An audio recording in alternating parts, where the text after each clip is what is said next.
हम CBSE class 10 chapter number 1 exercise 1.1 का introduction हम स्टार्ट कर रहे हैं। और इंट्रोडक्शन में फर्स्ट है यूक्लिड्स डिवीजन लेमा।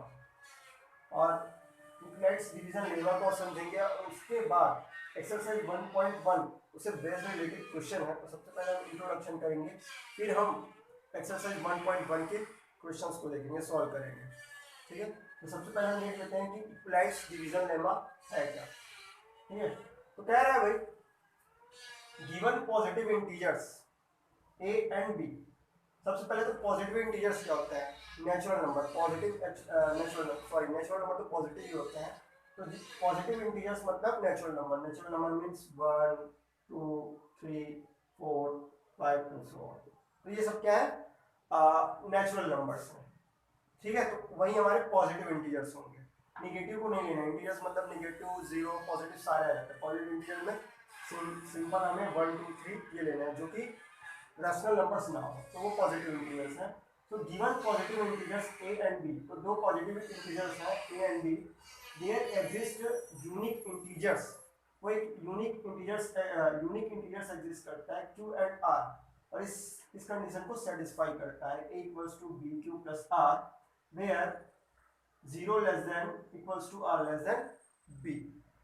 ठीक है, तो इस डेफिनेशन को समझने से पहले सबसे पहले तो यूक्लिड्स डिवीजन लेमा। लेमा होता क्या है, लेमा एक प्रकार से क्या कहना चाहिए कि प्रूवन स्टेटमेंट होता है। जैसे कि कोई मैथमेटिकल स्टेटमेंट, मैथमेटिकल स्टेटमेंट क्या होता है, जैसे कि हमने कुछ भी बोल दिया स्टेटमेंट, जैसे कि तो प्रूवन स्टेटमेंट होता है हमारा क्या, ये lemma. So 8 into 2 equals to क्या होता है 16, है ना भाई। तो जब हम 8 को 2 से मल्टीप्लाई करते हैं, 8 को 2 से मल्टीप्लाई करते हैं तो हमें क्या मिलता है 16। तो ये हमारा स्टेटमेंट है कि 8 इंटू 2 हम जब करते हैं तो हमें 16 मिलता है। तो ये स्टेटमेंट है, और ये क्या है, ट्रू स्टेटमेंट है, प्रूवन स्टेटमेंट है। इसमें कोई डाउट ही नहीं कि 8 इंटू 2 क्या होता है 16। तो यही स्टेटमेंट क्या कहलाता है, सॉरी मैथमेटिकल स्टेटमेंट क्या कहलाता है, लेमा कहलाता है। ठीक है, तो ये है। तो वही वाला कंडीशन है कि इक्विवेलेंस होता क्या है, एक सिंपल एग्जांपल से आपको समझाने की कोशिश करता हूँ। ठीक है, जैसे कि एक नंबर ले लेते हैं, दो नंबर। ठीक है, एक लेते हैं 9 और एक ले लेता हूँ मैं 2 से डिवाइड करते हैं। सो 2 4 जा 8। ठीक है, तो 9 माइनस 8 1। ठीक है, तो ये जो होता है, जो डिवाइड हो रहा है वो क्या कहलाता है, डिवाइडेंड कहलाता है, डिवाइडेंड। ठीक है, और ये मेरा कहलाता है डिवाइजर। क्या कहलाता है भाई, डिवाइजर, जिससे जिससे हम डिवाइड कर रहे हैं। और ये जितने बार वो डिवाइड होता है, जितने टाइम्स जाता है, उसको हम क्या बोलते हैं, कोशेंट। कोशेंट बोलते हैं। और ये जो बचा हुआ है ना, उसको हम क्या बोलते हैं, रिमाइंडर। रिमाइंडर। और ये डिवाइडेड यहाँ पे क्या होता है, ए होता है। क्या होता है, ए होता है। ठीक है, और डिवाइजर क्या होता है, डिवाइजर क्या होता है, बी होता है, बी। ठीक है, इसका मैं बताता हूँ आपको कैसे। और ये कोशेंट क्यू, ठीक है, और रिमाइंडर आर। ठीक है, तो अगर इसको हम इसको एक फॉर्म में लिखें तो क्या होता है, divided equals to divisor into divisor, right. Divided equals to divisor into quotient. Quotient, मेरा राइटिंग थोड़ा सा टेढ़ा ही जाता है, प्लस रिमाइंडर।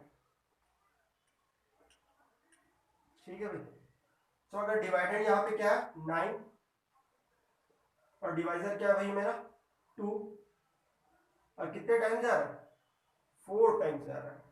ठीक है ना, तो कोशेंट्स 4 प्लस रिमाइंडर कितना हुआ मेरा 1। ठीक है ना, तो ये जब हम सॉल्व करेंगे तो क्या हो जाएगा, 2 4 जा 8 प्लस 1 9। तो ये है, अगर यहां से हम इसको कंपेयर करें तो ए 9 यहाँ पे क्या है ए, और 2 क्या है मेरा डिवाइजर बी, इंटू 4 क्या है मेरा कोशेंट, इसको हम क्यू से डिनोट कर सकते हैं यहाँ पे। तो ये क्या आ गया क्यू। ठीक है, प्लस 1 क्या है मेरा रिमाइंडर, तो आर। तो देख लो ये फॉर्म आपका इसी के थ्रू मिलता है, जो हमने काफी क्लास 4 क्लास 3 में पढ़ा था, वही उसका बेसिक मीनिंग है। अब इसको इस इक्विवेलेंस डिवीजन लेमा का यूज करके, ठीक है। इट्स इक्विलाइट्स डिवीजन लेमा का यूज करके हम इस चैप्टर में एचसीएफ निकालेंगे, ठीक है। बेसिकली हम एचसीएफ कैसे निकालते हैं आपको पता है, हमने क्लास 1 क्लास 2 में पढ़ा है। जैसे कि अगर दो नंबर है मेरे पास 4 और 8, ठीक है भाई, तो हम इसका कैसे निकालते हैं, 4 का फैक्टर लेते हैं 2 इंटू 2, 8 का लेते हैं हम 2 इंटू 2 इंटू 2, फिर देखते हैं कॉमन कितना निकला, तो ये 2 और ये भी 2 कॉमन, तो कितना हो गया 4। H C F of 4 and 8 कितना हो गया 4। तो ऐसा निकालते हैं। लेकिन अब हम इस इक्विलाइट्स थ्योरम का, सॉरी इक्विलाइट्स डिवीजन लेमा का यूज करके हम एचसीएफ निकालेंगे, ठीक है। तो अगर किसी को डाउट है कि यार हम तो एचसीएफ ऐसे निकालते हैं, ठीक है, इसको मैं आगे बताता हूँ, ठीक है। जब हम इक्विलाइट्स डिवीजन एल्गोरिथम करेंगे इसके बाद जस्ट मैं उसको बनाऊंगा, तो उसमें बताऊंगा कि क्यों हम इस चीज को एचसीएफ निकालने के लिए यूज कर रहे हैं, क्योंकि हम ऑलरेडी एचसीएफ निकालना जानते हैं इस तरीके से, फैक्टराइजेशन फैक्टर तरीके से, तो हम इसका क्यों यूज कर रहे हैं, ठीक है। तो ये बातें समझ में आ गई होगी। अब दूसरा ये रहा है ना, 0 less than equals to R less than B. तो आर क्या है भैया मेरा रिमाइंडर, ठीक है। रिमाइंडर कितना है मेरा 1, देखो आप। और ये हमेशा इसका मतलब क्या है कि आर या तो 0 के इक्वल हो सकता है या 0 से बड़ा हो सकता है, लेकिन उससे छोटा नहीं हो सकता। और आर जो है बी, दैट मीन्स डिवाइजर है ना, डिवाइजर से क्या होगा हमेशा छोटा होगा। तो आप देख सकते हो यहाँ पे आर कितना था मेरा 1, ठीक है। और देख लो ये 0 से क्या है बड़ा है, लेकिन इक्वल तो नहीं है बड़ा है, ठीक है, लेकिन इक्वल भी हो सकता है, आगे जब हम करेंगे तो ये मैं बताऊंगा। और ये कितने से छोटा है बी से, बी कितना है मेरा यहाँ पे 2, ठीक है। तो ये इसका बेसिक मीनिंग है। इसको मैं और आगे क्वेश्चंस करेंगे ना, तो ये वाली सिचुएशन में आपको और आगे अच्छे से क्लियर होगी। तो ये बातें काफी हद तक समझ में आ गई होगी कि हम इसी फॉर्म से divided equals to divider into quotient plus reminder into ये जो हमारा क्या होता है डिवाइडेड होता है, बी हमारा डिवाइजर होता है और क्यू क्या होता है हमारा कोशेंट प्लस आर रिमाइंडर। तो यही एक बेसिक मीनिंग है इसका। तो अब हम आगे देखेंगे इक्विलाइट्स डिवीजन एल्गोरिथम। सो इक्विलाइट्स डिवीजन एल्गोरिथम, ठीक है। सबसे पहले तो इक्विलाइट्स डिवीजन एल्गोरिथम, एल्गोरिथम होता क्या है। एल्गोरिथम मीन्स होता है कि उसको स्टेप बाय स्टेप सॉल्व करना। कि अगर मैथमेटिक्स में होता है ना, हम स्टेप बाय स्टेप करते हैं, जैसे कि एलसीएम निकालते हैं हम, तो कितने सारे स्टेप फॉलो करते हैं। जैसे कि अगर मैं 25 का एलसीएम निकालता हूँ, तो सबसे पहले मैं उसको 5 से डिवाइड करूंगा, फिर ये 5 टाइम जाएगा, फिर 5 से मैं इसको डिवाइड करूंगा, फिर 1 टाइम जाएगा, फिर 1 से मैं इसको डिवाइड करूंगा, 1 टाइम जाएगा, ऐसे। तो हमने कितने स्टेप फॉलो कर लिए 1 2 3। तो ऐसे स्टेप फॉलो करते हैं कब तक, जब तक वो पूरा डिवाइड नहीं हो जाता, जब तक वो सॉल्व नहीं हो जाता। तो हम कितने स्टेप फॉलो करते हैं, मतलब किसी चीज को सॉल्व करने के लिए हम कितना स्टेप फॉलो करते हैं, वही स्टेप फॉलो करना क्या कहलाता है हमारा एल्गोरिथम कहलाता है। तो इसमें हम देखेंगे कि इक्विलाइट्स डिवीजन लेमा का यूज करते हुए एक एल्गोरिथम, मतलब एक स्टेप बाय स्टेप हम क्वेश्चन सॉल्व करेंगे और उससे हम क्या फाइंड करेंगे एचसीएफ फाइंड करेंगे, ठीक है। तो एल्गोरिथम समझ में आ गया। एक क्वेश्चन लेता हूं आपको, उससे आपको सारी बातें क्लियर हो जाएगी, ठीक है। अगर मैं उसके डेफिनेशन में जाऊंगा तो काफी कॉम्प्लिकेटेड हो जाएगा और डेफिनेशन थोड़े से मेरे लिए भी आउट ऑफ कंट्रोल है, वो बाहर है मेरे, ठीक है। तो हम यहाँ पे करते हैं इक्विलाइट्स डिवीजन एल्गोरिथम। एक क्वेश्चन लेके मैं इसको क्लियर करता हूँ, ठीक है। तो एक क्वेश्चन दिया है एक एग्जांपल में 455 एंड 32, ठीक है। दो नंबर्स जो हैं 455 एंड 35 और उसका हमें एचसीएफ निकालने बोल रहा है। क्या निकालने बोल रहा है उसका एचसीएफ फाइंड करने बोल रहा है, ठीक है। सो सबसे पहले इसमें क्या करना है, जो बड़ी वैल्यू है ना, उसको मान लेना। हाँ, इक्विलाइट्स डिवीजन लेमा का वो क्या होता है फॉर्मूला, एक प्रकार से फॉर्मूला ही बोल सकते हैं ना उसे, E equals to B into R, sorry B Q plus R, ठीक है ना भाई। और ए मेरा क्या होता है डिवाइडेंड होता है, बी क्या मेरा होता है डिवाइजर, क्यू क्या होता है कोशेंट और आर क्या होता है रिमाइंडर। और वहीं पे 0, आर क्या होता है भाई 0 से या तो 0 या तो आर से लेस होगा या तो उसके इक्वल होगा, और आर क्या होगा इस बी से हमेशा लेस होगा। ये कंडीशन आपको याद रखनी है। ये बातें धीरे धीरे समझ में आएगी, मैं बताऊंगा आपको, ठीक है। तो इस चीज का यूज करना है, तो कैसे करेंगे। तो सबसे पहले जो बड़ी वैल्यू है 455 वो क्या होगा मेरा ए, और ये b क्या होगा 35। तो आपको यहाँ से डिसाइड कर लेना है कि कौन सा a होगा और कौन सा b होगा। ठीक है भाई, तो देखते हैं हम इससे HCF कैसे फाइंड कर लेते हैं। ठीक है, तो 455 ए की जगह पुट कीजिएगा। ठीक है, फिर b क्या है मेरा 35। अब q और r फाइंड करना है। ठीक है, तो q और r कैसे फाइंड होंगे, 455 मेरा क्या है भैया, वो मेरा डिवाइडेड है, और 35 क्या है मेरा डिवाइजर है। तो डिवाइड करते हैं तो 1 टाइम्स 35 कितना बचेगा 10। ठीक है भाई, 5 सॉरी हाँ 10 ओके, कैरी 5 35 70 105 3 टाइम्स राइट, सो 105। तो ये आ गया, तो कितने टाइम्स गया 35, कितने टाइम्स गया, क्वोशिएंट है मेरा 13, रिमाइंडर यहाँ पे कुछ नहीं बचा मतलब 0, तो रिमाइंडर कितना बचा 0। तो जैसे ही आपका रिमाइंडर 0 आता है आपका सॉल्यूशन वहीं पे खत्म, आपको आगे सॉल्व नहीं करना है। और ये जो मेरा डिवाइडिंग का जो वैल्यू आया ये मेरा क्या होगा HCF। ठीक है, तो HCF of 455 and 35 equals to क्या हो गया, क्या आया 35। ठीक है, तो ये मेरा HCF, ये मेरा आंसर। तो ऐसे इन क्वेश्चंस को करने हैं। अभी समझ में नहीं आया, एक क्वेश्चंस और ले लेते हैं। हाँ एक चीज और चेक कर लेते हैं, यहाँ पे जो मेरा 0 है वो क्या है मेरा r है ना, हमारी कंडीशन को चेक कर लेते हैं, 0 less than equals to r less than b। तो r क्या है मेरा 0, ठीक है ना भाई और यहाँ पे कंडीशन क्या होता है, r जो होता है 0 के इक्वल हो सकता है या उससे ग्रेटर हो सकता है, लेकिन यहाँ पे तो ग्रेटर है नहीं, इक्वल है, यहाँ पे इक्वल आ जाएगा। और b से छोटा होता है, देख लो भाई 0 b से छोटा है कि नहीं, बहुत छोटा है 35, ये b से छोटा है। ठीक है, तो ये खैर अपने को यहाँ पे HCF फाइंड करना है, तो ये है। ठीक है, एक क्वेश्चन और लेता हूँ तो इससे थोड़ा ज्यादा क्लियर होगा आपको। ठीक है, I'll use Euclid's algorithm to find the HCF of 4052 and 12576। ठीक है, तो इन दोनों का हमें HCF फाइंड करना है Euclid's algorithm का यूज करके। ठीक है, तो हमने इससे पहले क्वेश्चंस किया था, तो ये थोड़ा बड़ा सा क्वेश्चन हो जाएगा, तो इससे हमें काफी कॉन्सेप्ट क्लियर हो जाएगा। ठीक है, सो हमें क्या करना है, HCF फाइंड करना है। सॉल्यूशन, ठीक है भाई, ओके।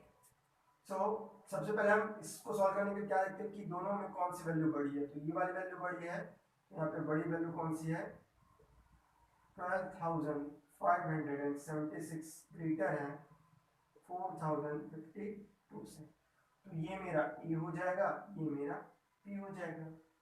और हमारा एल्गोरिथम, इक्वलाइट्स एल्गोरिथम का वो कंडीशन क्या होता है, equals to B Q plus R होता है। ठीक है, सो ए मेरा ये है 12,576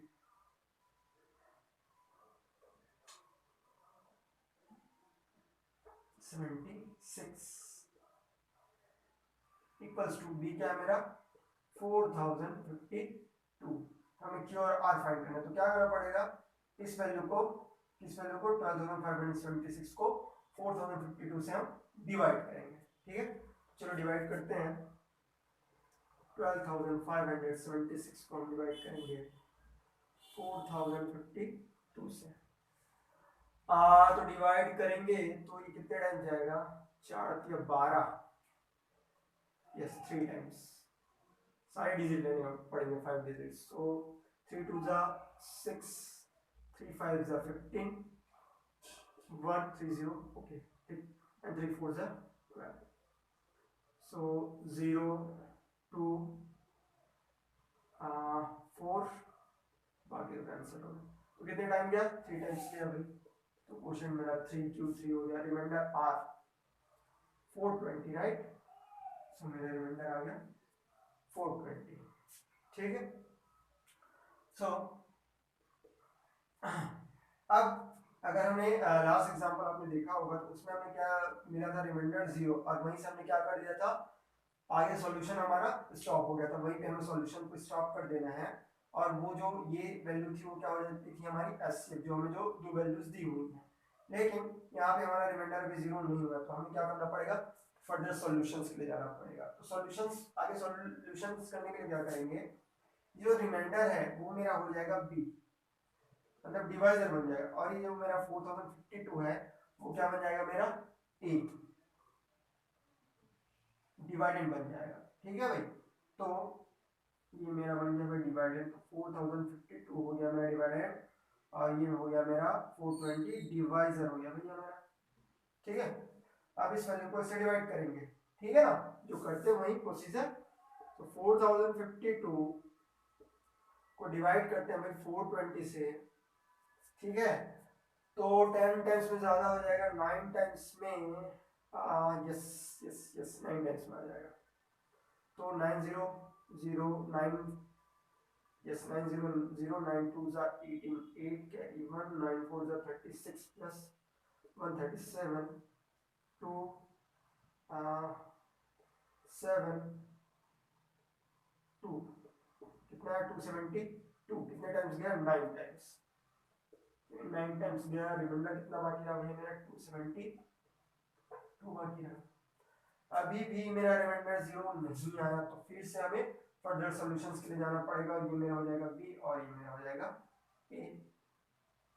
ठीक है भाई, सो ये मेरा ए हो गया, so divided is 420 and divisor is 272। ठीक है भाई, तो सॉरी सॉरी सॉरी सॉरी कितना है 420। सो अब हम देखेंगे आगे क्वोशिएंट और रिमाइंडर देखेंगे, ठीक है, ये करना है ना।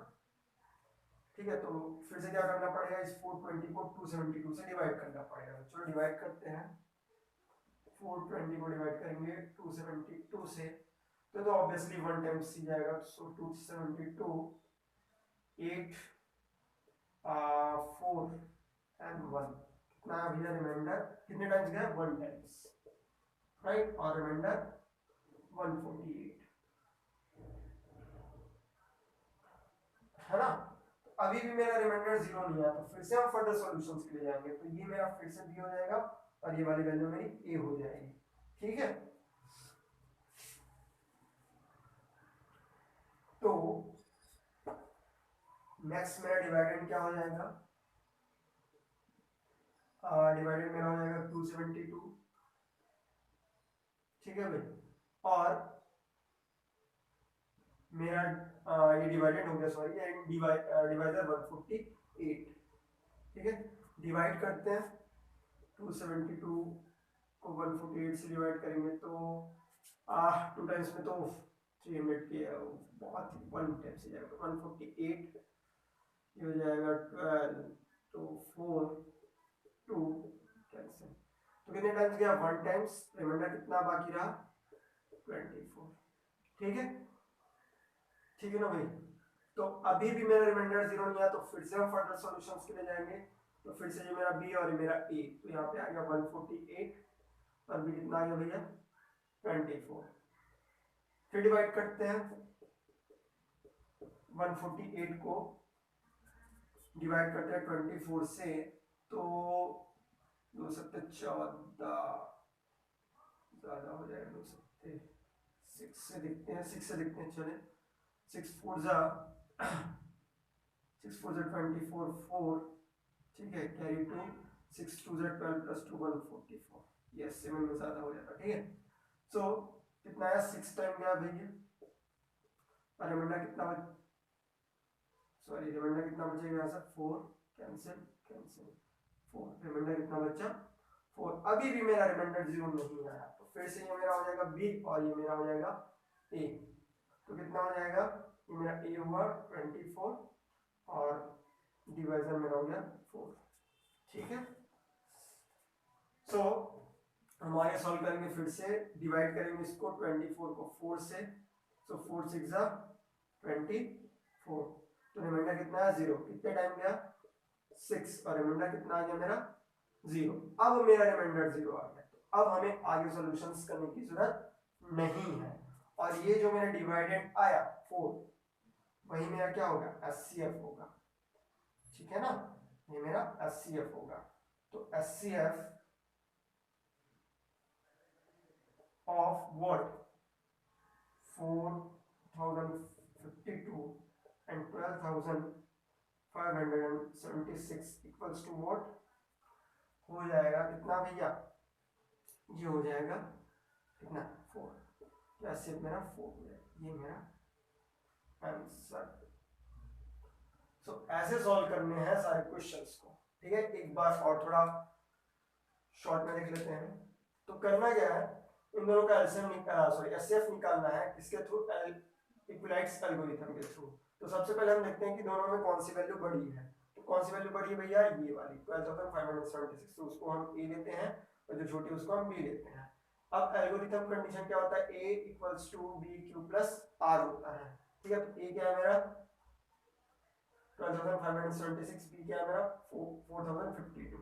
तो जो बड़ी वैल्यू है उसको छोटी वैल्यू 4052 से डिवाइड करते हैं तो 3 टाइम्स जाता है और रिमाइंडर कितना बचता है भैया 420 बचता है, ठीक है। अब हमारा रिमाइंडर 0 नहीं आता तो हम फिर फर्दर सॉल्यूशंस के लिए जाते हैं, ठीक है। तो फर्दर सॉल्यूशंस के लिए जब जाते हैं तो रिमाइंडर तो क्या होता है, ये जो डिवाइजर है वो बन जाएगा डिवाइडेड और जो रिमाइंडर है वो बन जाएगा डिवाइजर, ठीक है। डिवाइजर बन गया डिवाइडेड और रिमाइंडर बन गया डिवाइजर। फिर इसको इससे डिवाइड करेंगे तो 9 टाइम्स जाता है, फिर से हमारा रिमाइंडर 272 आया, 0 नहीं आया, तो फिर से हम फर्दर सॉल्यूशंस ले जाते हैं। तो ये मेरा बन गया ए और ये बन गया मेरा बी। फिर हम डिवाइड करते हैं तो 1 टाइम गया, फिर से हमारा रिमाइंडर 0 नहीं आया, 148 हो गया। फिर हम आगे सॉल्यूशंस ले जाएंगे तो ये बन जाएगा मेरा ए और 142 मेरा बन गया बी। फिर इस 272 को 148 से डिवाइड करेंगे, ठीक है ना। तो क्या होगा 1 टाइम जाएगा और 24 में कितना बच जाएगा, रिमाइंडर बन जाएगा। अभी भी रिमाइंडर मेरा 0 नहीं आया, तो फिर से हम फर्दर सॉल्यूशंस के लिए गए, तो ये मेरा बी हो गया और ये 148 मेरा ए हो गया। फिर इसको हमने डिवाइड किया तो 6 टाइम गया, फिर से रिमाइंडर मेरा 4 बचा, अभी भी मेरा रिमाइंडर 0 नहीं आया, तो ये 24 मेरा ए हो गया और 4 मेरा बी। और जब इसको हमने डिवाइड किया 6 टाइम तो रिमाइंडर कितना आया 0 आया। अब रिमाइंडर 0 आ गया तो यहाँ से हमारा सॉल्यूशन आगे सॉल्यूशंस नहीं करना है।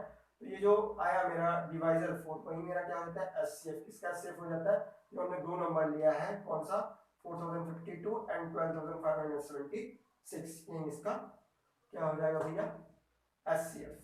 तो ऐसे क्वेश्चंस को सॉल्व करने हैं। तो आई होप अब समझ में आ गया होगा कि इक्विलाइट्स डिवीजन एल्गोरिथम का यूज क्या है।